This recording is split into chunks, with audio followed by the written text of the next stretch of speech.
Welcome to do or day channel. మీరు మా ఛానల్ని ఫస్ట్ టైం విజిట్ చేస్తున్నట్లయితే సబ్స్క్రైబ్ చేసుకోండి. అలాగే పక్కనే ఉన్న బెల్ ఐకాన్ని క్లిక్ చేయండి.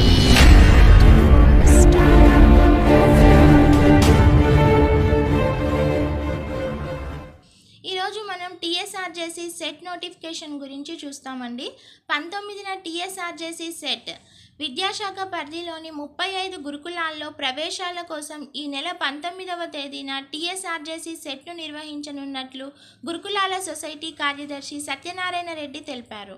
పరీక్ష ఉదయం 10 గంటల నుండి మధ్యాహ్నం 12 గంటల 30 నిమిషాల వరకు ఉంటుందని పేర్కొన్నారు. గురుకులాల్లో ఎంపీసీ, బైపీసీ, ఎంఈసీ కోర్సుల్లో 3000 సీట్లు అందుబాటులో ఉన్నాయని వెల్లడించారు. ప్రవేశ పరీక్ష రాసేందుకు 80,445 మంది విద్యార్థులు దరఖాస్తు చేసుకున్నట్లు బుధవారం ఓ ప్రకటనలో తెలిపారు.